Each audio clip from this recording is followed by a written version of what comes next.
Hi, and welcome to this Kontakt scripting tutorial. Today we'll be taking a look at how to introduce some subtle noise to your instruments in order to make them sound a bit more realistic. I'll be doing this with a Boran Irish drum, but you can do this with essentially any instrument where you have to switch hand positions, like a guitar for instance. I've sampled 3 different hand positions, low, mid, and high, and I've also sampled downstrokes, upstrokes, and instrokes. I've also sampled some noise from the player's left hand for when they change hand positions. The C here is a sweep up that makes the tone brighter, and the C sharp here is a sweep down that makes the tone darker. I've grouped all the samples into round robins for the drum hits and round robins for the sweeps. So what I want to do is introduce this noise whenever the player switches a musical note. That way it will sound like the player is actually switching hand positions. Yeah, so let's get started. The first thing we'll do is create an onInit event. This is where we declare our variables.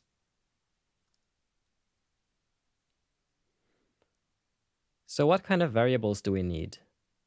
Well, we need to be able to compare 2 notes to figure out if a hand position switch happened. So I'm going to start by making a variable called first note and a variable called second note. I'm also thinking that this feature should be turned on by the mod wheel, since I'm not using the mod wheel for anything else on this instrument. So what we'll do is check whether or not the mod wheel is at 64 or above. I'll declare an isActive variable that will function much like a Boolean. This variable will be 1 when the mod wheel is above 64, and it will be 0 if the mod wheel is 64 or below. Next, we'll want to make a comparison whenever a note is played. So we'll start by making an onNote event. This event will trigger every time you play any note on the keyboard. Next, we want to store the first note we're playing. We do this with an event_note variable. We're going to want to copy this note somewhere temporarily, just so when we play a new note, it's not going to override the old one. We're going to have to do that before we store the first note, because otherwise event note will be put into first note, and then first note will put into second note, and then both variables will be the same every time you play a key. So what it's going to do is when I play a key, it will store my note in first note. And when I play a second key, it will store the previous note I played into second note before overriding first note.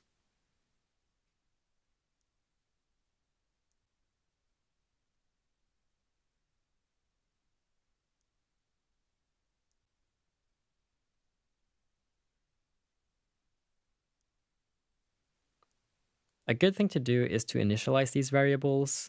I'm just going to set them to 0.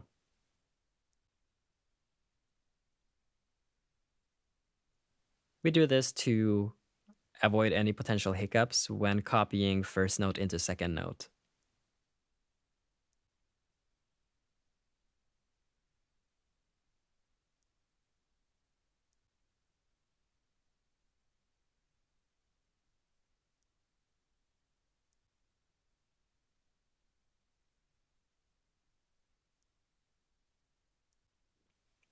The next thing we'll do is check if we're playing valid keys, because we don't want to process a lot of data if we're playing notes that are not going to make any sound at all.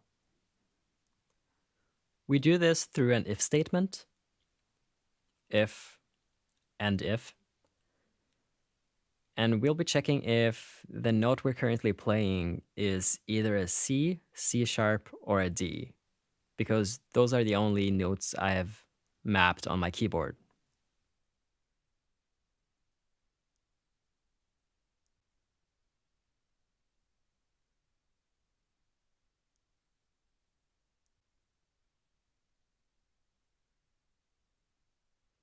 Now we'll make the actual note comparisons.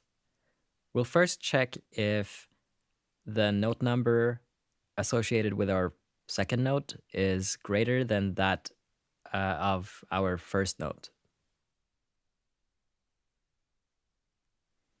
If it is, we'll do a sweep up.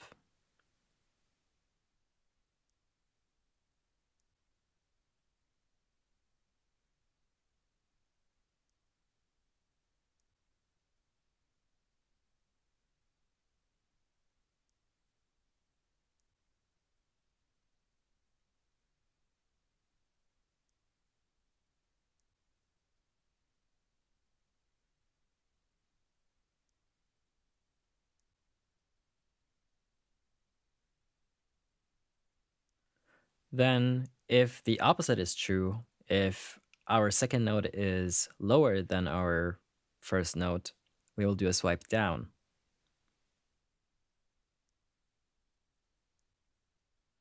Messages are handy to make sure that everything works. As you can see down here in the left corner, the text will change based on whether I'm going up or going down.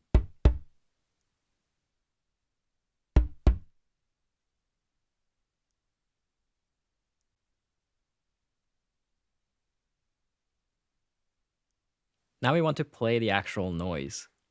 We do that with the play note function. The way it works is that the first argument is the note number, and we use 0 here because if you remember, our noise note or noise sample is located on the very bottom left of our keyboard, and that correlates to the number 0. The next argument is velocity, and I'll just grab whatever velocity I'm playing.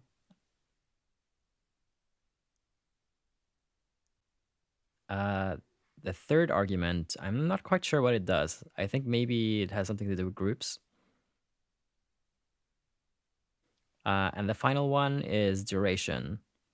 Here I'm just going to use duration underscore quarter to get it to be more musical and have an actual quantifiable duration. I don't know if this has an eighth. I don't know if you can do duration eighth, but I mean, you can just divide it by 2 anyway.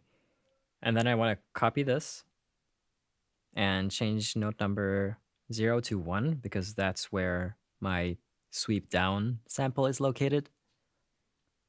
So now, whenever we play a note and then a different note, it should introduce some noise. If it's too faint for you to hear, you can also see that the sweep groups on the column to the left are being triggered. But only when I switch notes. If I play octaves, it's not going to do anything. So now I want to restrict this to only be happening whenever the mod wheel is above 64.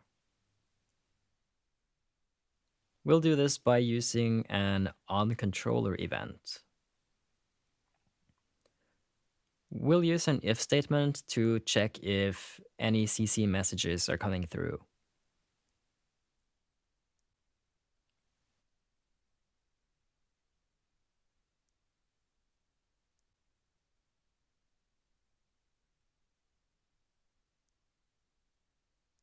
%cc is an array that contains all CC messages. This will automatically detect if our mod wheel is in use, and if it is being used, we can just grab its value and see if it's greater than 64.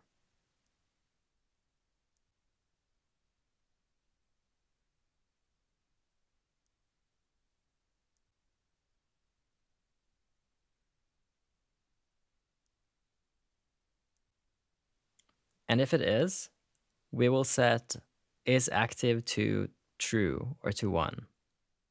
Oops, I actually wrote that in English. There we go.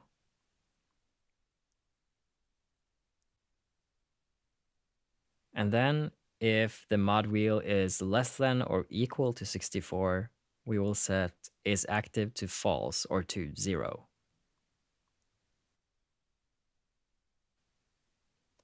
Now we have to place it somewhere in the onNote event. The most logical place to put it is here, because then we don't only have to check once. So we'll play a note, and then if that note is a valid note, if it's C, C sharp, or D, we will then check if the mod wheel is above 64, and thereby our noise being allowed to be introduced. So I'm gonna turn the mod wheel all the way down, and hopefully you can hear this, but if you can't, you can definitely see it on the left. No noise is being introduced whenever I switch notes. But when I turn up the mod wheel, now you can see the sweep round robins are being triggered. So that's all I wanted to talk about. Thank you for watching, and I hope this was helpful.